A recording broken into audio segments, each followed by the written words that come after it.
30. May isa. Oo. Dami ko na eh. 2 kilo 50. Ah, 2 kilo 50. 2 kilo 50? Baka pwede 2 kilo 50. Gagawin ko na yan. 2 kilo? O sige, 2 kilo 50. Magindaing kami mo. Ano te? Magindaing. Magindaing? Bakit? Ah, ano para kayo, imagine mo para kayo sa Boracay lang. Oo. Para kayo sa Palawan ba? Para si ate, yun, nakapayong po. Oo. Imagine niyo na sa Boracay kayo, te. Ano pag napapaligiran kayo ng mga seafoods ba? Ano, te? Ha? Oo, may sa Boracay. Parang ganito lang din. Banak. Ito. 30. 30 isang kilo. 30. Ito 50. Ito 100 guys. 100 tumpukan. Ayan. Sige, kunin ko to. Para maubos na yan dyan. Para maubos na yan. Oo. Hindi na magpo-post ako yun eh. Ha? Hindi na ako mag-iiwa. Oo, para ano. Ay, yung ulo paano mo ng konti. Patanggal mo na rin yung aso, no? Lilinisin ko yan kaya. Ayan, o, sige. Para kita mo naman kaya Edo. Bali, magkano yan Makita lahat? mo sa mga kababayan natin. Oo nga, napakaganda ayan, ang naman. ganda, guys. Oh. Magkano per kilo pag yung sa kanila? Ito, tingnan mo. Tingnan mo yung kabayaran nito para makita mo rin. Sige. Sabihin mo niloko ito Edo. Edo, dos media. Oo, dos media. Sa 140, 350. Oo. 200 ko lang binisya ngayon. 200, guys. Oh. Sige, unin ko kuya. Halo. Ikaw. 100 po yan. Dala mo, sandaan.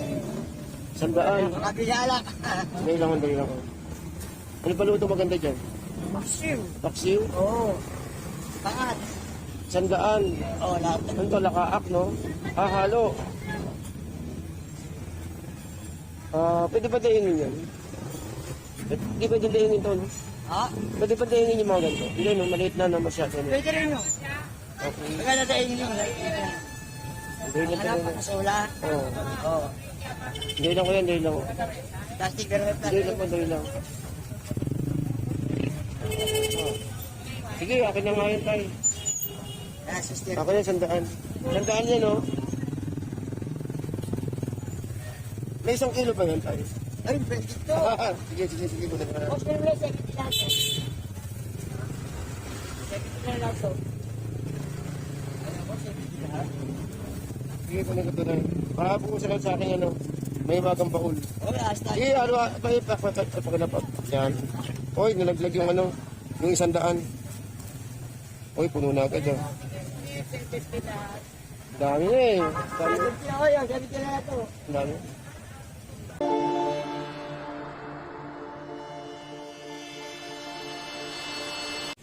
Okay, so guys, good morning, good morning. Good morning po sa inyong lahat. Welcome po sa ating Kuya Ed. So today is, nandito po tayo ngayon, no? At para i-update yung mga nabili po natin kanina. Actually, ginagawa ko na po ng video is mamaya i-upload po natin. So today is Saturday and Saturday morning. At ang oras po ay alas 11 ng umaga. Karating lang po natin. Galing po sa may Malabon. So ito, guys, ito po yung nabili po natin na, na isda. Doon po sa may Malabon.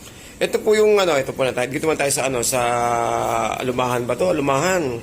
Sa halagang 100 pesos, no. Ito medyo marami-rami rin po ito eh. Nasa 15 piraso po ito, no. Then ito pong alakaak na halagang 100 pesos na talaga namang sa 3 kilo ata to. Ito, ang dami oh. And guys, oh. Ang dami, di ba? Yan nasa tray kasi eh. Nakatumpok po kasi to kaya kaya malalim yung tray, ayan oh. Nakatumpok po kasi to sa halagang 100 pesos kaya kinuha ko na doon no. Kaya nang maaga doon po sa may Malabon. Then dito sa sa Banak 100 bali 1 kilo is 30 pesos po. Binigay po sa atin ng 30 pesos. Kumuha po tayo ng 1 kilo na alaka na na ito pong Banak. So ang plano ko po is daingin po ito eh. So ito po 1 kilo dadagdagan natin at meron pa tayo ibang isda no. Then ito rin po yung idagdag ko na rin to no. Ito pong nabili natin kanina na na tahong.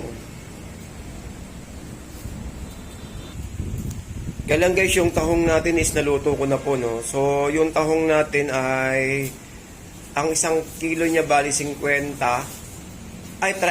Bali ang 1 kilo pumalo po siya ng 50 pesos po ang 2 kilo kanina.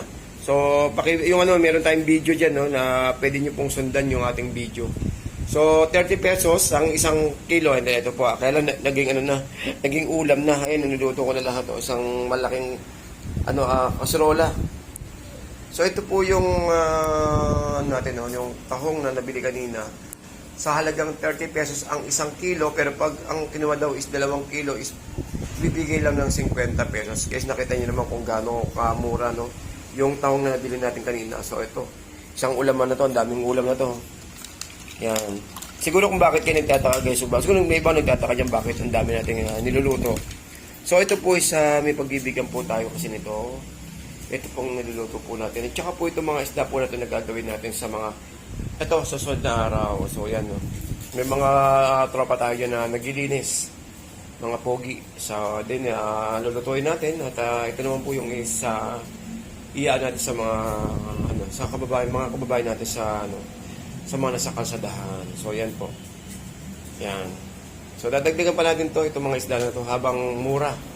Then, nakaraan kumuha tayo ng tilapia na halos sa ilang kilo po yun. Dadagdagan din natin yun. So, sana maka-encounter pa tayo ng mga murang isda, no?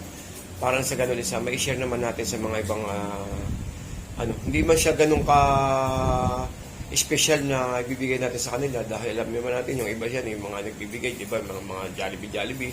So, hindi po natin kaya yun, guys. Ito lang po muna yung kaya ko. Ano lang po yung kaya natin. So, normally ginagawa ko po sa gabi. Yan. Pero ito po, may pagbibigyan po ako nito ngayon. Itong sarap po. Sarap, grabe oh. Okay, so ito oh. Kompleto na oh. Pipick upin na lang mamaya. Ayan oh. Oh, diba? Sarap. Tahong. Sa halagang 50 pesos na nilagyan mo ng papaya at saka po daw ng sili. Yan, ang dami oh. Okay, so balik tayo dito. So guys, ito po yung alakaak natin, no. So bahala na kung ano yung mga plano natin dito ngayon sa mga sunod na araw. Pero may mga stock pa tayo dyan eh. So baka mamayang gabi maglibot po tayo sa dyan sa labas. Okay guys, so pasensya na po, no, habol ko lang tong nakalimutan ko nasa rep pala tong natin. Tong salmon na nabili kanina. So yan po yung nabili natin kanina na halagang 200 pesos guys. At ang timbang niya po kanina ay 2 kilos and 2.5 kilo yung timbang niya po. So binigay lang po sa atin ng 200 pesos. So ayun, nakita niyo naman yung laman niya guys. Baka mamaya may mag-comment pa naman hindi maganda, no? Pero okay lang, tanggap naman natin yan eh. Ayan guys, nakita niyo naman yung laman niya. Sarap iprito. Sarap sa bawan. Sarap sa miso. Then ito yung ulo niya, ayan oh. Yung pinaka-isda. Baka may magsabi, Imelda, no? Yan po yung pinaka-katawan. So, yan oh. Actually, halos sa buo to na nabili natin kanina. At binigay lang po sa atin ng 200 pesos yung isang halos ang diretso. Yung binigay sa atin, ayun, lami oh. Oh, ganda ng yung laman, no? Mamaya, masusubukan. Or gawin natin itong sabaw sa miso, itong ating nakuha kanina. Sa halagang 200 pesos, no guys. Nakita nyo naman.